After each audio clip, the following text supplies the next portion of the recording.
Thank you for accepting the invitation to be part of the Linear CRIS project.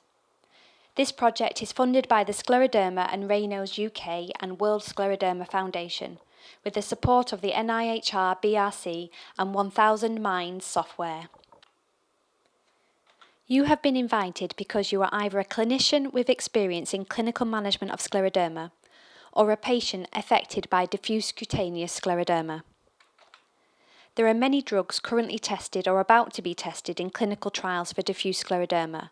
Being able to judge how effective these drugs are and to compare their effects among trials is of crucial importance, both for clinicians and patients.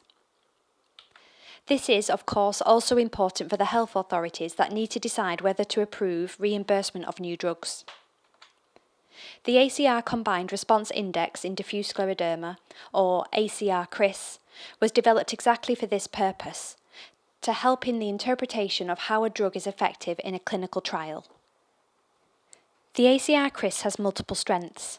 It combines in a single score multiple disease manifestations which have been carefully selected with solid methods by international experts. The CRIS score has already been shown to be more sensitive than each of its components in detecting response to a treatment. Very importantly, by including patients' and doctors' reported measure of disease activity, the CRIS score reflects how patients feel, function, and survive. Nevertheless, there are some issues that we are looking to address in this project. The CRIS score measures a probability of response, and this is sometimes difficult to understand. Specificity. We do not know how higher or lower scores reflect important differences on how much patients improve in the way they feel, function, and survive.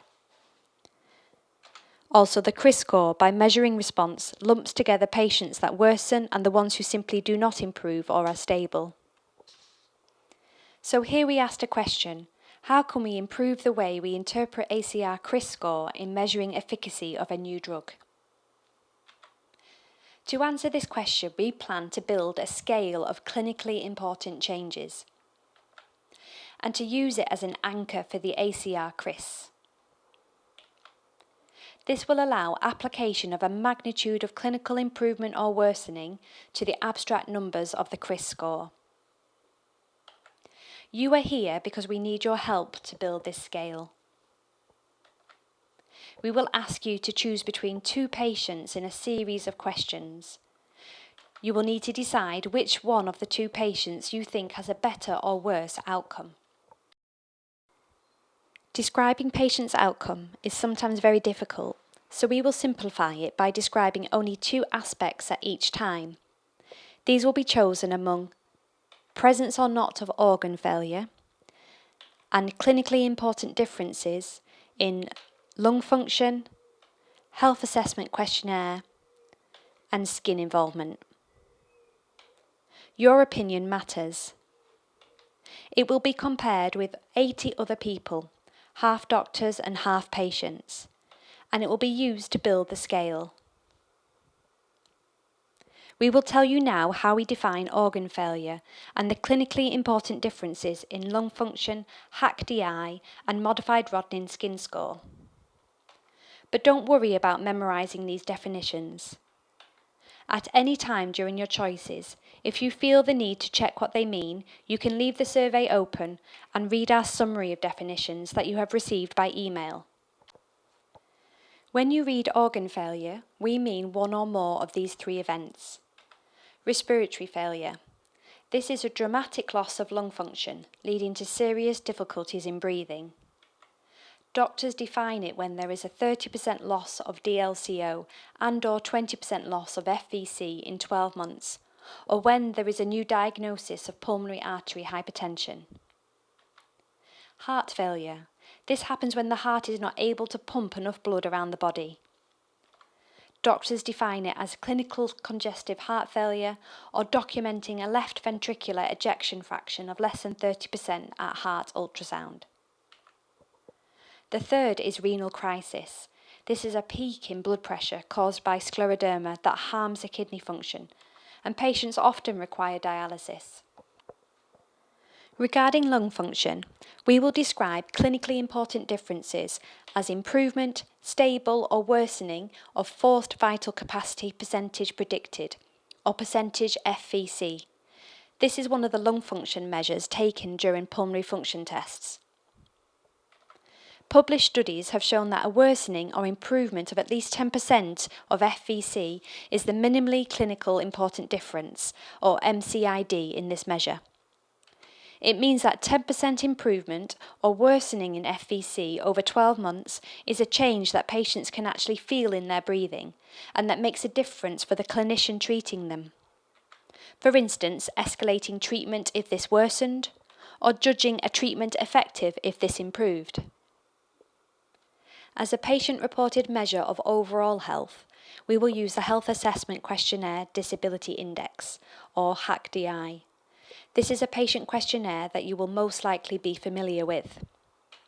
Studies on the HAQ-DI MCID, or minimally clinical important difference, have shown that patients and doctors judged a difference of 0.2 in the HAQ-DI score reflected a clear difference in how patients felt and functioned, or in how therapies were working.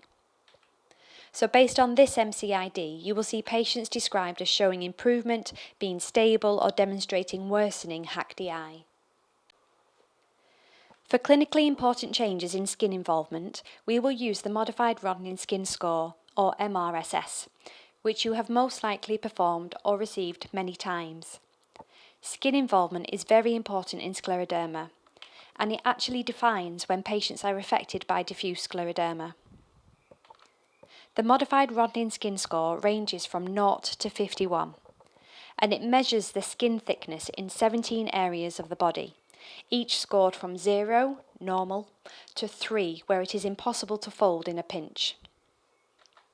Studies on its minimally clinical important difference, or MCID, have shown that 5 points, or 25% improvement or worsening, is clinically important both for patients and clinicians. So we will define worsening or improvement when there is at least 5 points or 25% difference in a 12-month period. Okay, 3 more points of information and we are ready to start. First, to avoid any bias in your choices, we will not give patients a name or gender or face. You will simply see their descriptions at the left or right of your screen, and you will choose which one is doing better or worse. Second, please consider that the outcomes we describe relate to a 12-month interval, which is the most common duration of clinical trials. Third, if you really cannot make a choice, you will have the option to say that for you the 2 patients are equal, or skip the question.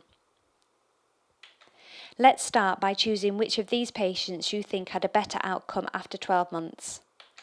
Now please click on the button below and we hope you will enjoy the process.